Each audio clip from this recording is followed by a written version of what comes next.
Welcome back. I'm Felix, and I am reacting to 10 murderers who tried to frame other people for their crimes. I'm going to see how many of these I actually recognize.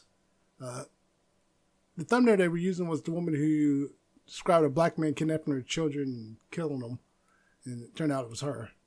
What's funny is that one, when we get to it, I'll go more into it. But don't forget to like, subscribe, and let's get into it.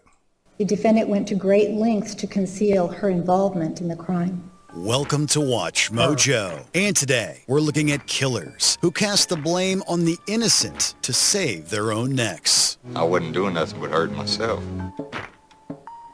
Jeffrey R. McDonald. On February 17, 1970, Jeffrey McDonald called police from his home, frantically reporting a stabbing. Upon arrival, officers found McDonald's family brutally murdered, while the patriarch had only minor injuries. It was Jeffrey McDonald who made the 911 call. He later claimed his family was attacked by 4 intruders. He later claimed a group of intruders had broken in, assaulted them in a Manson-inspired style, and knocked him unconscious when he fought back. But investigators soon noticed inconsistencies in his story. There was no evidence of any intruders, and all Wait a minute.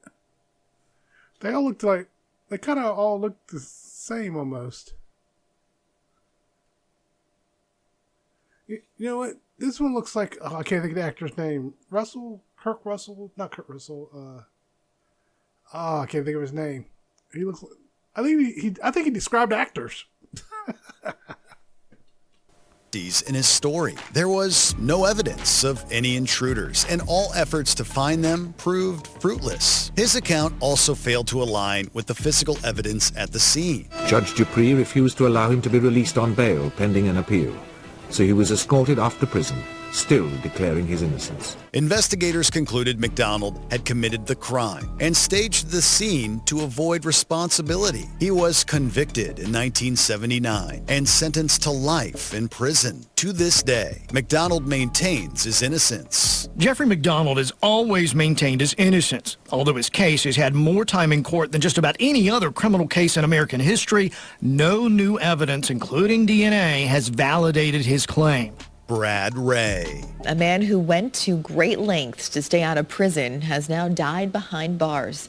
64-year-old Brad Ray was serving a life sentence for the 2006 murder of his wife. This is an absolute shocker of a case. In 2000, so far, these first two I don't know anything about. Tammy Ray was reported missing, not by her husband or daughter, but by her lover. Given the affair, investigators initially suspected the lover of killing her. However, a search of the Ray home revealed serious red flags that shifted attention to her husband, Brad Ray. Tammy Ray disappeared during the overnight hours of February 7, 2006. 2 days later, a South Dakota National Guard pilot flying near pier spotted her body by the spillway at the Oahe Dam. Her husband, Brad Ray, was later arrested and charged with her murder. To cover up his tracks, Ray began constructing a narrative, planting evidence to suggest the lover had assaulted and killed Tammy. But that wasn't enough to fool investigators. During his initial trial, he blamed his 12-year-old daughter for his wife's death, saying he saw her standing over her mother with a bloody knife. Rhea said his daughter was upset because his wife had asked for a divorce. When the outsider-attacker angle failed, Ray did something far more disturbing. During defense, he claimed his daughter had killed her mother while in a trance-like state. In reality, though, he had killed his wife in her sleep. Jodi Arias. Jeez, that guy has no scruples whatsoever. Okay, this guy was on Dr. Drew. How you die. This case shows how obsession can spiral into violence. On June 9th, 2008, Travis Alexander was found murdered in his home in Mesa, Arizona by concerned friends. Their suspicion quickly turned to his ex-girlfriend, Jodi Arias, who they said had been stalking him. To conceal her guilt. Okay, I thought her crazy look, her crazy eyes looked familiar. Okay, I remember her. It was the glasses. Normally when I saw pictures of her, she always had the glasses on. So, yeah. This girl was nuts. Arias went as far as damaging a digital camera that contained photos of her and Alexander around the time of his death. What network are you with? I'm a CBS audio. Oh, cool. I'm already speaking with CBS. Despite this, investigators recovered crucial images and She's loving the attention. God, she's gone. She's not home up there. DNA evidence, allowing them to reconstruct what happened. Arias was arrested days later. I guess that's really all I needed. Sorry. Don't roll the tape yet.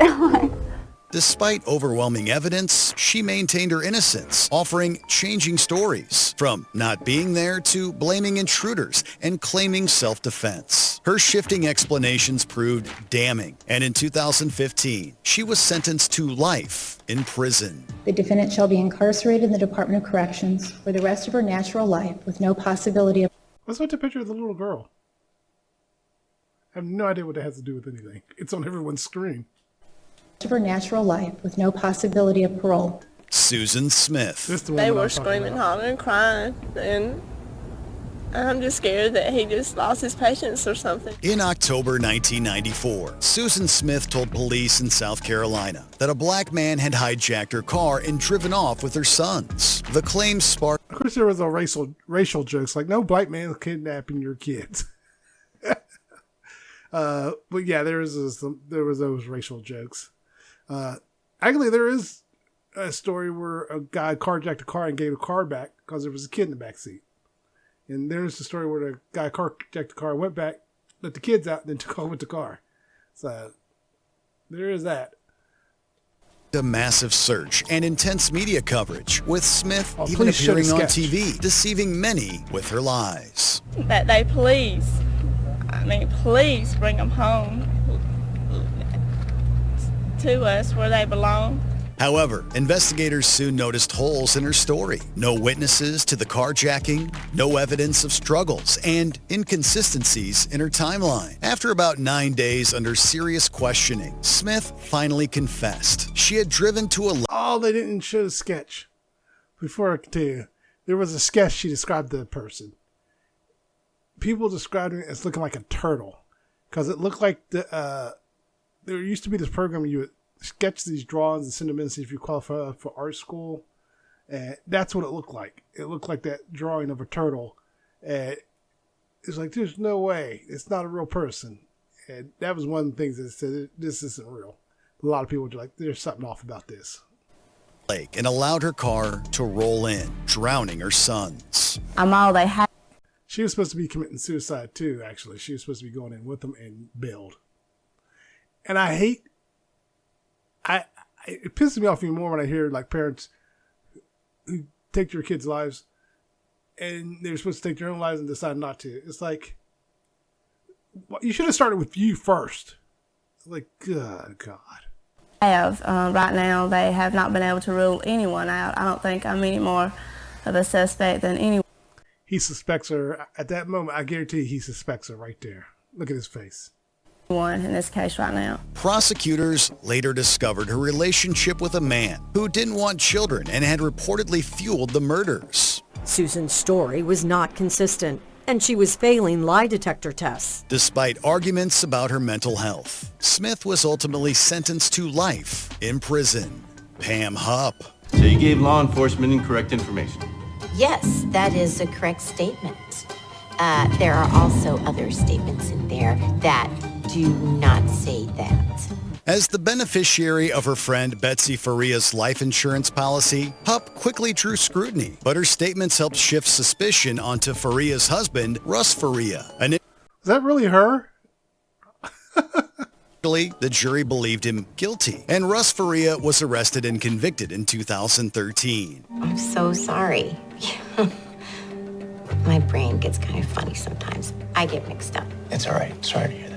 But as further evidence came to light, his conviction was overturned, and Hupp became a key suspect. She is currently serving time for the murder of Louis Gumpenberger and has been charged with the murder of Betsy Faria. While Hupp's trial awaits, her efforts to deflect blame have been thwarted. She agreed to plead guilty because the state had enough evidence to convict her, but not because she admitted to it all. David Ray Harris. All because of David Ray Harris's lies. Randall Dale Adams spent over a decade in prison. It all started in 1976 when Adams accepted a ride from Harris, who was driving a stolen car. Ended up coming to Dallas. Late that night, a Dallas police officer stopped them and was fatally shot. The investigation led back to Harris, who boasted about the crime to his friends. But when he was questioned, Harris told the police and even later testified that Adams was the shooter. Even though evidence pointed to Harris, authorities treated him as a witness rather than a suspect, while Adams was convicted. I don't know why, but it's always seemed like time just stopped or something, you know. I mean, it didn't seem like any time passed, you know. Years later, he was exonerated, largely thanks to Errol Morris's documentary exposing major flaws. Harris was later executed for an unrelated murder. He was deceiving the jury, see? He wanted to deceive justice. That's why I think that statue of the scales, you know, the justice, what is she called? I don't know what she's called. It's here. Wayfair's Memorial Day clearance is on now. Right now, you can get up to 70%. She got that blindfold on. Brittany Norwood. The case of Brittany Norwood is a stark example of how far someone will go to cover their tracks. In 2011, a confrontation over alleged theft broke out between Norwood and her coworker Jana Murray, who were working in a Lululemon Athletica store in Maryland. In a memo to the judge, prosecutors say Norwood's ability to portray herself as an innocent person is what makes her so dangerous. The dispute escalated into a brutal attack, leaving Murray dead. Norwood's cover story? 2 masked men had broken into the store and assaulted them. She even bound and injured herself to make her story credible. But investigators quickly noticed that things didn't add up. No. Name sounds familiar. I think I may have heard about this one. I want to know how long ago this was.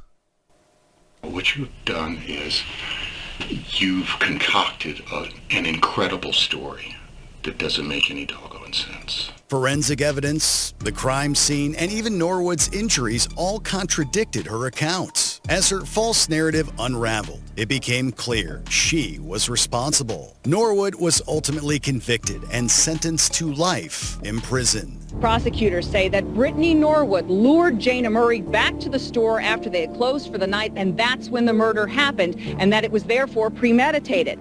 Charles Stewart. They're victims of a crime that launches a massive manhunt for a black man in a tracksuit and captures the attention of the nation. In 1989. Oh, I remember this. People were pissed. They just kept going and arresting black people. Didn't even matter if they actually matched the description. They just went and arrested black. They saw a black male, they arrested him. It's because a white woman lost her life. It's like, that's not how you investigate. I believe this was in New York, which explains a lot. But yeah, if there was a black male they arrested, they just arrest every black male. It's like, no, you can't do that. And then they wonder why no one trusts the police. But yeah, I remember this. There was like 2 or 3 movies about it too.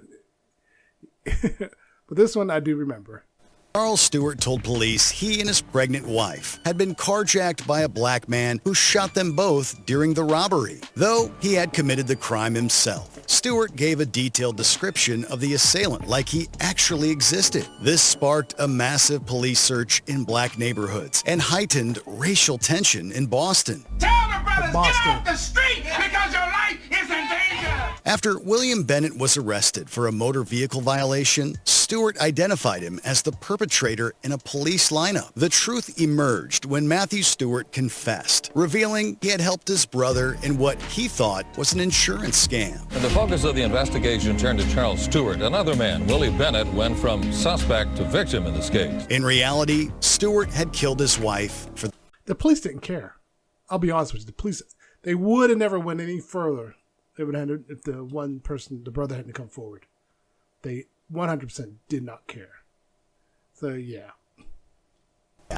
When he realized his brother would expose him, he took his own life. Stacy Castor. Nicknamed the Black Widow, Stacy Castor was convicted of killing her husband, David Castor, using antifreeze. David was first thought to have taken his life, but his death raised suspicions, prompting investigators to revisit the death of Castor's first husband, Michael Wallace. Now, here's where things get more disturbing. With evidence stacking up against Castor, she decided to frame her daughter, Ashley Wallace. She poisoned the poor girl after inviting her for a drink and staged a note suggesting Ashley had killed her stepfather before taking her own life.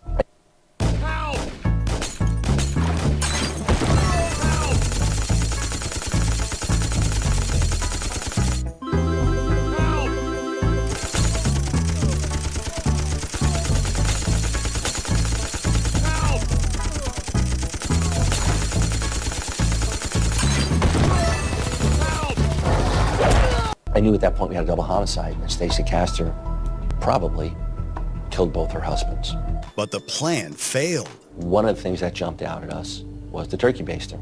They send the turkey baster for testing, and lo and behold, it turns out that there was antifreeze inside that turkey baster. I do remember this. I think there was a recent movie they just did about this as well. Like they redid it again. My wife watched it. But I do know this story.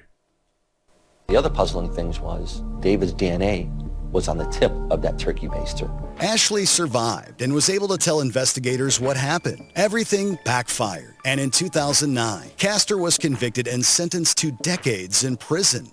These parents who try to set up their kids, they clearly have no conscience. I mean, they kill people, so of course they have no conscience, but still. Mother of the Year, indeed. Unlike many defendants who pass through my courtroom, you're not just a danger to the general public. You're a danger to the people who love you and are closest to you. And I believe that the sentence I'm about to impose will remove that danger once and for all. John Christie. John Christie didn't just murder the wife and daughter of Timothy Evans. He manipulated things to make Evans take the fall. In 1949, Beryl and Geraldine were found murdered in their apartment, located in the same building as Christie. Nobody knew they'd been visiting Christie. It meant he was free to continue his murder spree. I'll give say, is this a serial killer? It turned out he lived in the building and was a serial killer. Was this in the UK? I feel like this might have been in the UK. We'll find out. Christie steered suspicion toward Evans, even though he knew he was the killer. Christie then took her body to the alcove, placing it alongside his previous two victims. Evans's conflicting confessions only complicated matters. He first blamed Christie, but under serious police questioning, admitted guilt, and later claimed Christie did it. During the trial, Christie had the audacity to testify against Evans, who was eventually hanged. It wasn't until 3 years later that Christie was exposed as a serial killer. Before his execution in 1953, he confessed to killing Beryl. If you've been putting your wife under the floorboards and nobody's ever noticed that the smell is overpowering, of course you're going to think you can get away with anything. Who is the most deep? Yeah. That poor man got hung for a crime he didn't commit. That's one reason I don't agree with death penalty. And also, it doesn't help that the cops probably forced him to confess. Because a lot of those interrogations, people end up cracking under those things and confessing to crimes they didn't commit. And then the police go, why'd you confess? It's like, you guys had me in there for 14 hours. And now I believe in a lot of states they make that illegal. You can't, if you get a confession out of that, it's not legal. So, yeah, you can't interrogate someone for 14 hours. Eventually, some people who don't have the right mental fortitude are going to confess to crimes they didn't commit. So I think that should be illegal all across the board. Like, you don't get to interrogate someone for 14 hours plus and then get mad when they recant because they realize you forced them into confessing. Oh, anyways, that was interesting. All right, everyone, don't forget to like and subscribe, and everyone take care. Later.